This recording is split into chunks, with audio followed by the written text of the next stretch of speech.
Jadi kemungkinan besar sudah. Abang yakin? Hah? Kemungkinan besar P21 udah. Ya, ini kan kita bisa melihat tanda-tandanya begitu. Jadi kemungkinan besar sudah, tinggal diumumkan sajalah ya.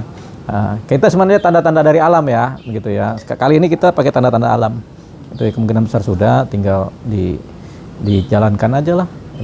Sebenarnya yang penting bukan P21-nya, yang penting itu sidangnya itu. Karena itu menentukan apakah ijazahnya asli atau palsu, apakah terjadi pencemaran nama baik apa tidak. Itu yang paling penting di persidangan itu.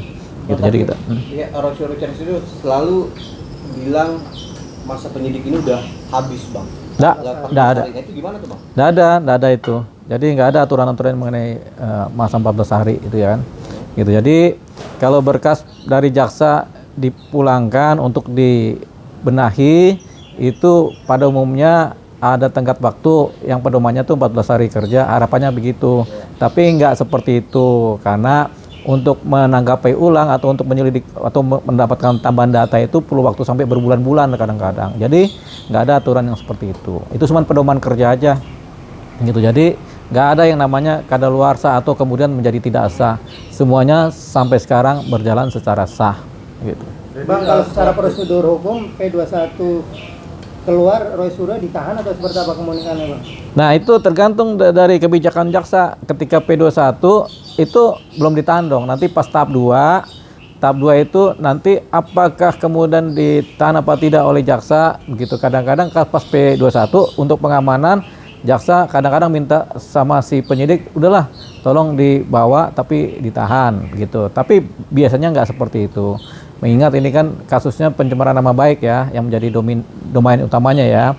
Kita ambil contoh beberapa presiden kasus pencemaran nama baik itu pada nggak ditahan tuh. Rasman Arief Nasution, Iklim Hakim, terus kemudian yang sebelum-sebelumnya termasuk kasusnya Rocky Gerung juga kan nggak ada yang ditahan. Jadi ini kemungkinan besar juga tidak ditahan. Kalaupun ditahan, itu adalah kebijakan dari jaksa berdasarkan pertimbangan. Pertimbangan apa? Mungkin si terdakwa nantinya tetap ribut aja, mencemarkan terus sehingga terjadi pola duga pidana yang berulang, yang dianggap pelanggaran hukum yang berulang, jadi ditahan. Tapi kita lihat jaksa akan menahan apa tidak tergantung kebijakan atau diskresi jaksa. Kalau dia menahan berarti adanya kehati-hatian atau adanya kemungkinan si terdakwa ini mengulangi perbuatannya berulang-ulang sehingga bisa mengacaukan persidangan begitu. Tapi kalau rasanya kondusif ya nggak ditahan sih. Tapi menurut kita sih nggak ditahan sih. Ya, menurut ancaman hukumannya di bawah 5 tahun, Bang, atau seperti apa? Nggak, ancaman hukuman kalau kasus pencemaran nama baik kan kadang-kadang, apalagi kalau ITE kan kadang-kadang ada lebih gitu kan, ada lebih kan. Tapi ini adalah diskresi ya, jadi nggak semestinya ditahan. Kadang ancaman hukuman di atas 5 tahun juga nggak ditahan. Ada hukuman di bawah 5 tahun tapi ditahan.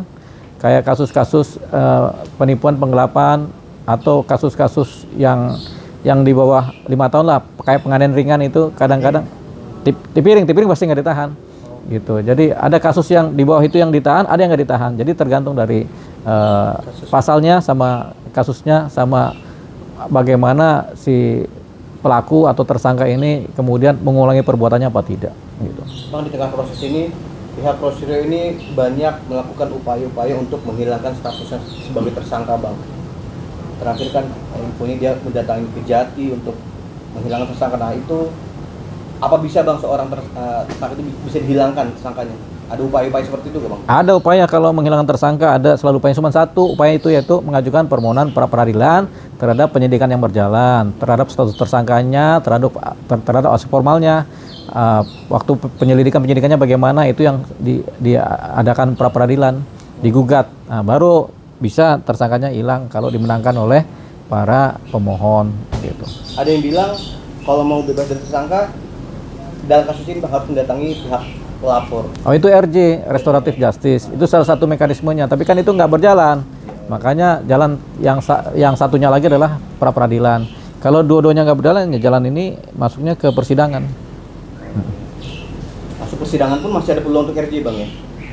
Masuk P21. Oh iya, masih ada.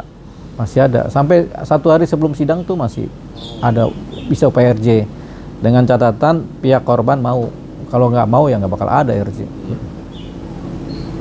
Berarti artinya Roy Suryo harus mempersiapkan untuk ini di persidangan bang. Iya, nanti kan ada persidangan tingkat pertama, berjalan dia harus siap itu kan. Ada persidangan kalau dia banding, ada bandingnya, ada kasasinya. Kita nanti ambil contoh kasusnya Pak Rasman Nasution yang sekarang akhirnya inkrah, kasasi, diputus, tetap dia dinyatakan dihukum 1,5 tahun penjara ya, 1,5 tahun penjara dan denda. Dan ini sudah inkrah, sudah kasasi putus kan tadi. Jadi ya kita contoh itu aja. Jadi Rasman Nasution di tingkat pertama tidak ditahan, di tingkat banding tidak ditahan, di tingkat kasasi tidak ditahan, tapi ketika inkrah dalam waktu dekat mau nggak mau harus menjalani masa hukuman. Ini Udah belum? juga kan kalau kasus ini bisa meminta bantuan ke presiden ya Oh, siapa minta bantuan presiden? terkait kasus Roy Suryo ini. Ya. Gimana, Bang, kira-kira Kalau amnesti gitu. kalau sudah putus di sidang baru minta bantuan presiden. Sudah inkrah baru minta bantuan presiden, yaitu abolisi, amnesti, segala macam begitu. Berarti harus menunggu sidang Iya, selesai. Atau kalau untuk abolisi bisa juga diajukan, dia buru-buru ngajukan ke presiden lah. Penghapusan hukuman maupun proses ya. Tapi itu jarang sekali terjadi. Begitu. Tipis ya. Iya, dia harus putus dulu baru diampuni. Putus bersalah dulu baru diampuni. Kan kalau tanpa putusan bersalah atau nggak ada putusan kan bagaimana dasarnya untuk mengajukan amnesti atau mengajukan abolisi? Harus ada diputus dulu salah baru diampuni. Hasil putusan dulu gitu. Gitu. Tapi ini kan artinya dia sedang berupaya untuk melepaskan diri dari jeratan status tersangka dan sebagai terpidana. Nah, itu bisa nggak, Bang? Iya. Caranya ada, yaitu kalau sebelum sidang dia ngajukan gugatan peradilan. Kalau pas sidang dia mengupayakan pembelaan semaksimal mungkin, siapa tahu lepas dari ancaman hukuman kan, gitu. Tapi di sidang ini sendiri otomatis ijazah asli Pak Jokowi Harus ditunjukkan. Itu sebagai suatu keadaan yang mutlak ditunjukkan tuh. Dasarnya itu terjadi pencemaran nama baik itu dasarnya ada nggak ijazahnya Pak Jokowi asli apa tidak? Kalau asli ya sudah, berarti kan terjadi pencemaran nama baik. Tapi kalau ternyata ijazahnya Pak Jokowi ternyata nggak asli, palsu, ya nggak terjadi pencemaran nama baik, gitu. harus berarti Roy Suryo itu harus bertarung di Pengadilan. Ya bertarung lah di pengadilan. untuk membuktikan dalilnya dia ini ijazah asli atau palsu. Iya, harus dia perjuangkan itu. Oke Bang, terakhir untuk menegaskan Bang, untuk info A1-nya dari Abang itu mungkin seperti Lah kan kita Apakah bilang, ditahan atau kalau info A1-nya ya bisa tetap nggak ditahan. Tapi kita nggak tahu perubahan suasana kebatinan dari ini kan, proses hukum kan, gitu. Kalau untuk P21-nya, kalau pakai ilmu tanda-tanda alam, P21. Tanda-tanda alam ya. Tanda-tanda alam itu maksudnya gimana, Pak? Ya alam ngasih tanda ke kita. Misalnya Wangsit.